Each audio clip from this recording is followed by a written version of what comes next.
Hello बच्चों, सभी को नमस्कार। आइए समीकरण के अनुप्रयोग से कुछ प्रश्न हम आपको समझाते हैं। समीकरण आपने बनाया है, समीकरण के बहुत सारे प्रश्न आपने बनाए हैं और उनका अब प्रयोग कैसे होगा हमारे व्यवहारिक जीवन में, उसी पर आधारित कुछ प्रश्न हैं। ध्यान से देखिए। एक त्रिभुज का क्षेत्रफल दिया हुआ है 36 वर्ग मीटर और आधार की परिमाप यानी आधार का मान दिया है 12 और क्षेत्रफल दिया है 36। ऊंचाई पूछ रहा है, यहाँ पर लिखना पड़ेगा माना त्रिभुज की ऊंचाई बराबर h मीटर है। ठीक है। अब देखिए, त्रिभुज का क्षेत्रफल कितना होता है। त्रिभुज का क्षेत्रफल का सूत्र क्या है? 1/2 गुणित आधार गुणित ऊंचाई, इतना है। अब इसी का उत्तर दिया हुआ है। त्रिभुज का क्षेत्रफल कितना है? 36 है, जबकि त्रिभुज का क्षेत्रफल बराबर 36 है, दिया हुआ है। देखिए, और इधर लिख दीजिए अब सूत्र 1/2। क्षेत्रफल का मतलब क्या होता है? 1/2 गुणित आधार गुणित ऊंचाई बराबर 36 है। 1/2 गुणित आधार का मान कितना है? 12। ऊंचाई का मान कितना है? ऊंचाई तो निकालना है, ऊंचाई निकालनी है, h है बराबर 36। इसलिए h का मान कितना हो जाएगा? 36 गुणित, ये भाग के रूप में है 2, उधर जाएगा गुणा बनेगा। ठीक, बट्टे गुणा के रूप में है 12, उधर जाएगा गुणा वाला भाग बनेगा, यानी 12। कितना हो गया? 12 तिया 36। h का मान कितना हो गया? 3 दूनी 6। इसलिए अतः अभिष्ट ऊंचाई बराबर कितनी निकल गई? अभिष्ट ऊंचाई बराबर निकली आपकी 6 मीटर। आंसर ठीक है। इस तरीके से आप बनाइए। अब नेक्स्ट प्रश्न देखिए।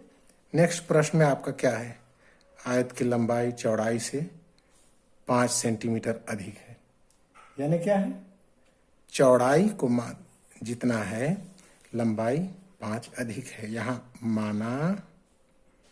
माना चौड़ाई मान लीजिए, माना चौड़ाई बराबर x है, इसलिए लंबाई क्या हो जाएगी? लंबाई जो है चौड़ाई से 5 अधिक, यानी x + 5। ठीक है, इतना आया। अब देखिए, परिमाप का सूत्र क्या होता है? पहले देखिए, परिमाप किसका? आयत का। आयत का परिमाप कितना होगा? परिमाप का सूत्र क्या है? 2 गुणित लंबाई प्लस चौड़ाई, यह है सूत्र। और इसका ये सूत्र है, यानी यहाँ की हालत में क्या हो जाएगा? 2 गुणित लंबाई इतनी है x + 5 प्लस चौड़ाई x, यानी परिमाप बराबर कितना हो गया? 2 और x 2x + 5। हल करेंगे, 2 दूनी 4x + 5 दूनी 10। ये हो गया परिमाप। अब प्रश्नानुसार क्या कहता है? प्रश्नानुसार परिमाप क्या कह रहा है? प्रश्नानुसार आयत का परिमाप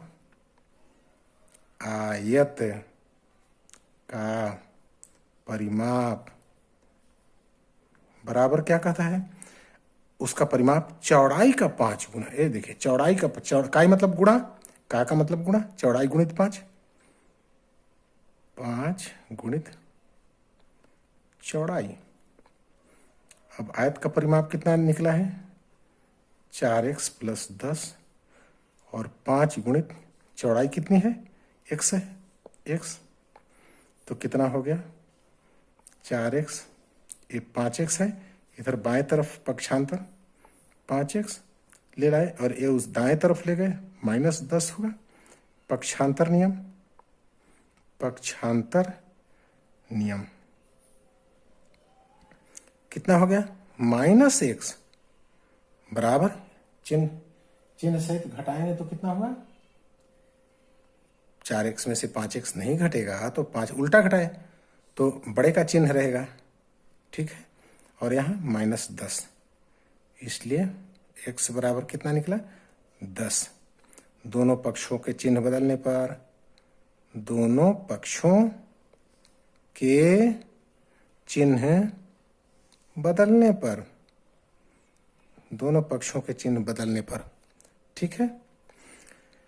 अब x चौड़ाई हो गया तो, और x प्लस 5 बराबर क्या होता है? मतलब 10 प्लस 5 यानी कितना हो जाएगा? 15। ये हो जाएगा 15 यानी लंबाई, ये लंबाई 15, चौड़ाई देखिए 10। अतः आयत की लंबाई बराबर 15 सेंटीमीटर एंड चौड़ाई बराबर कितनी हो जाएगी? चौड़ाई बराबर कहाँ है? x का मान 10, चौड़ाई यानी 10 सेंटीमीटर। 10 और 5 15 सेंटीमीटर। आयत की लंबाई 15 और चौड़ाई 10 सेंटीमीटर हुई, ठीक है। ये हो गया आपका आंसर। आगे प्रश्न में देखते हैं, अगला प्रश्न आइए हल करते हैं।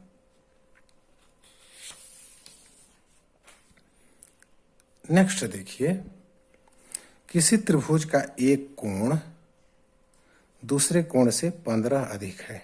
दूसरा कोण पहले मान लीजिए, माना त्रिभुज का दूसरा कोण कितना है? x डिग्री मान लीजिए, ठीक है। दूसरा कोण, तो एक कोण जो है दूसरे कोण से 15 अधिक है, तो पहला कोण कितना होगा? तो प्रथम कोण कितना हो जाएगा? प्रथम कोण बराबर दूसरे से 15 अधिक, यानी 15 अधिक करके लिखना है, x 15 डिग्री। ये हो गया प्रथम कोण, दूसरा कोण x हो गया। प्रथम कोण जो है दूसरा से 15 अधिक है, कह रहा है दूसरे से 15 अधिक है एक कोण, तो इसको प्रथम कोण मान लेते हैं, इसको दूसरा वाला है, प्रथम दूसरा हो गया। अब तीसरा कोण क्या कर रहा है? एंड तीसरा कोण कितना है? तीसरा कोण कितना है? दूसरे के दुगने से, देखिए वाक्य को ही लिख देता हूं, समझ में आएगा। दूसरे के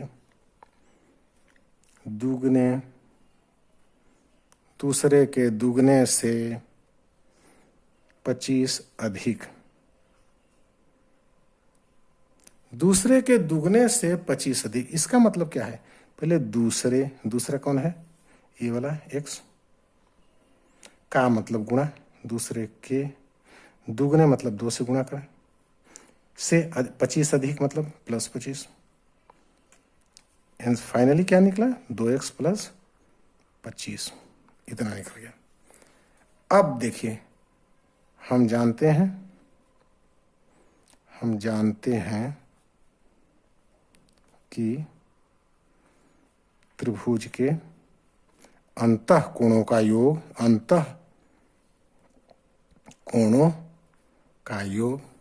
कितना होता है? अंतःकोणों का योग 180 डिग्री होता है, ठीक है। 180 डिग्री होता है, इसलिए तीनों को जोड़ो। प्रथम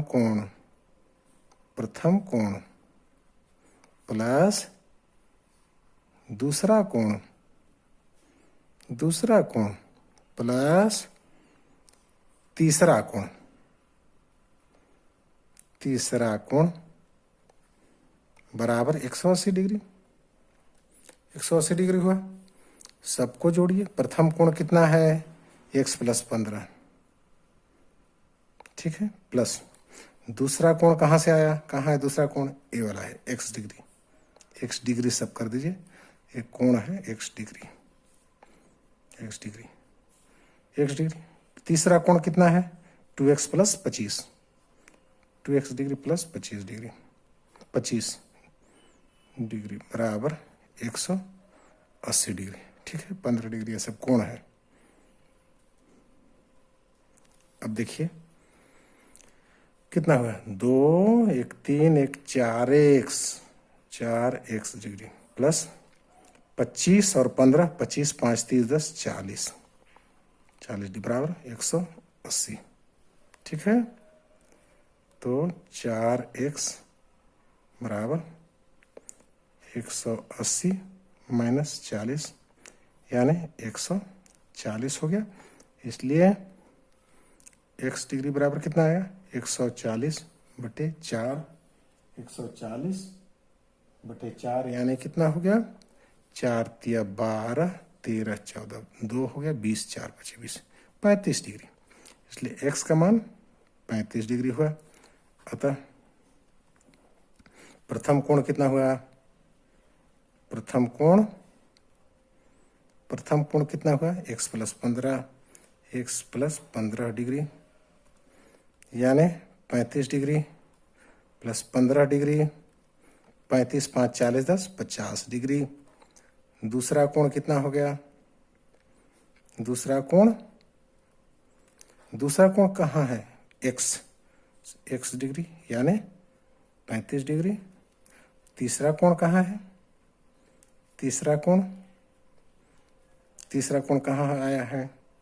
तीसरा कोण आया है 2x + 25, 2x डिग्री प्लस 25 यानी 2 × 35 प्लस 25 डिग्री, 35 दूनी 70 डिग्री प्लस 25 डिग्री कितना हो जाएगा? 70 और 25 95 डिग्री हो गया। अतः तीन कोण कौन होंगे? 3 कोण कौन होंगे? 50 डिग्री, 35 डिग्री और 95 डिग्री। आंसर हो गया। ये हुआ। अब नेक्स्ट देखिए, आगे देखिए।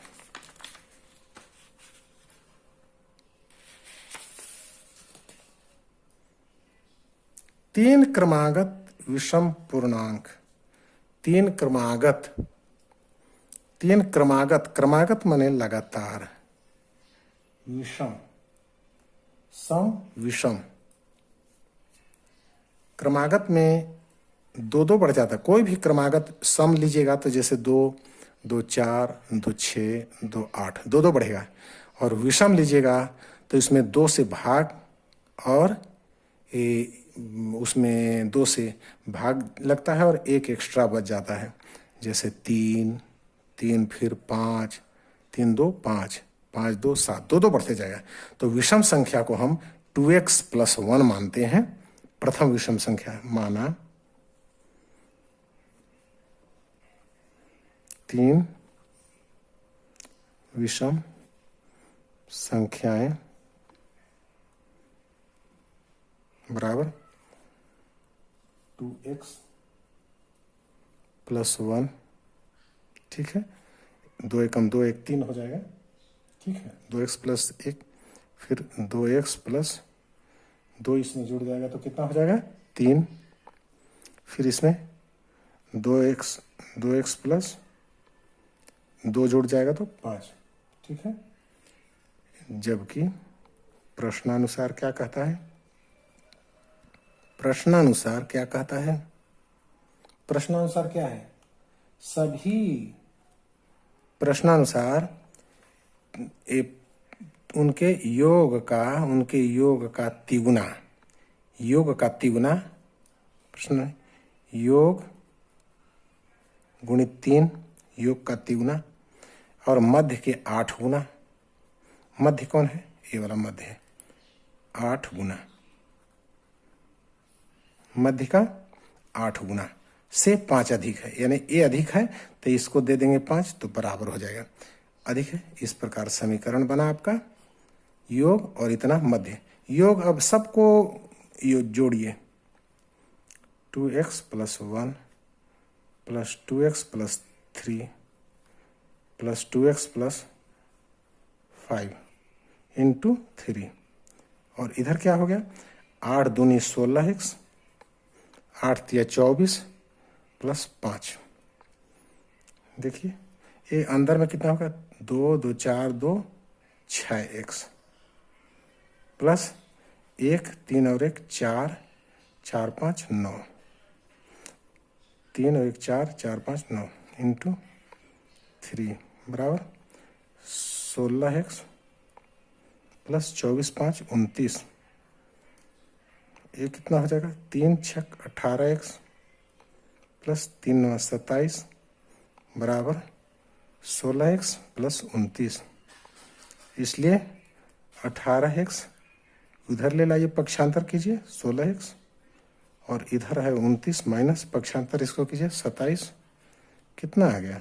18 में से 16 2x बराबर 29 में से 27 2, इसलिए x का मान कितना आया? 2/2 यानी 1। x का मान यहाँ पर आपका आता है 1। इसलिए संख्याएं कैसे हो जाएंगी?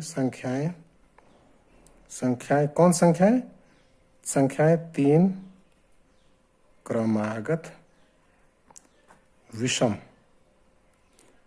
संख्याएं। पहला कितना है? 2x + 1, 2x + 1 यानी 2x + 1 यानी 2 गुणित 1 + 1, 2 एकम 2 और 1 3, 2 + 1 यानी 3। दूसरा कितना हो गया? 2x + 3, 2 गुणित 1 + 3, 2 एकम 2 + 3 यानी 5 हो गया। फिर अगला क्या है? 2x + 5 बराबर 2 गुणित 1 + 5, 2 + 5 यानी 7। अतः 3 क्रमागत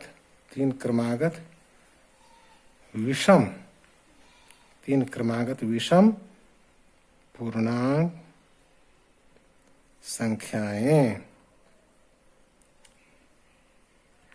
बराबर कितना है? 3 5 7। ये हो गया आपका आंसर। 3 5 और 7 आंसर हो गया। इस तरीके से आपका ये सवाल कंप्लीट हुआ। अब कुछ प्रश्न बने हुए देखिए, इनको हमने YouTube की समय सीमा के अंतर्गत कुछ बना करके रखे हैं। इसको फटाफट समझा देंगे, आपको समझ में आ जाएगा।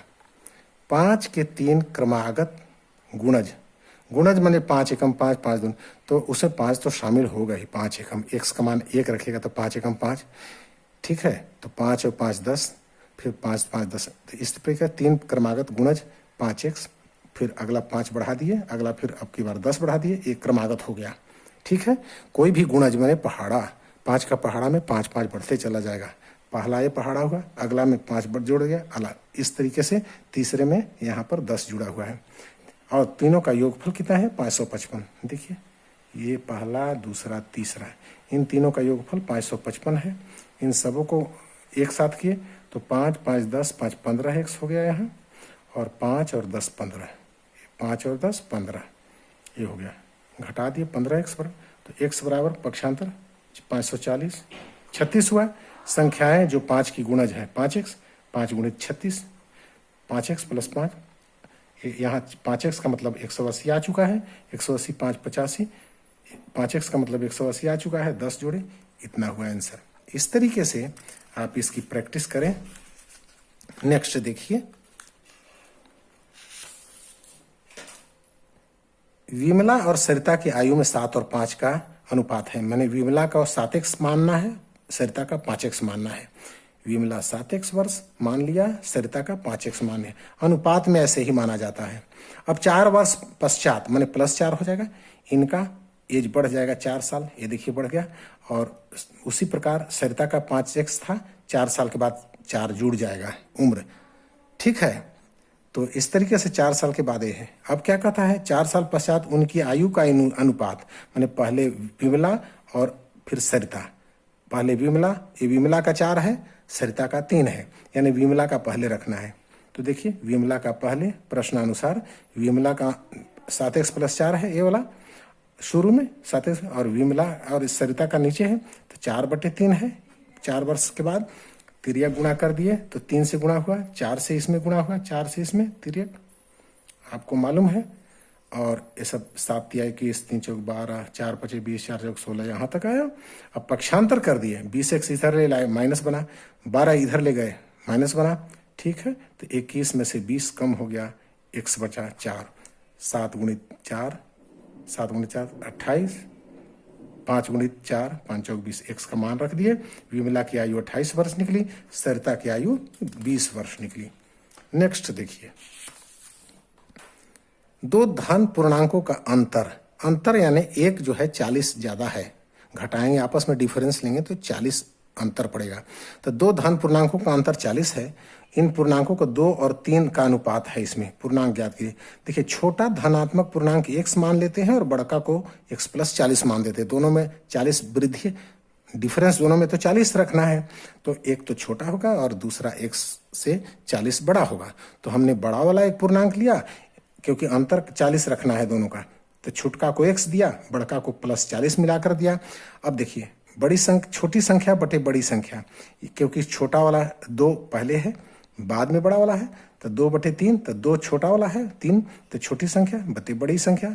छोटी संख्या का मान यहाँ पर रख दिए x, बड़ी वाली तो नीचे रहेगी x + 40, तो छोटी बटे बड़ी x बटे इतना 2/3। अब तिर्यक गुणा 3 × x, 2 को इससे करेंगे 2x और 2 40, 2x × 40, 2x 2 × 4 8 40 हो। फिर पक्षांतर किए, 3x घटाओ 2x, ठीक है। 80, x का मान आया 80, तो x + 40 कितना हो गया, 80 + 40 120 आया। अभिष्ट संख्याएं कौन कौन हुई, x होंगी यानी 80 और x + 40 यानी 120। ये हो गया आपका आंसर।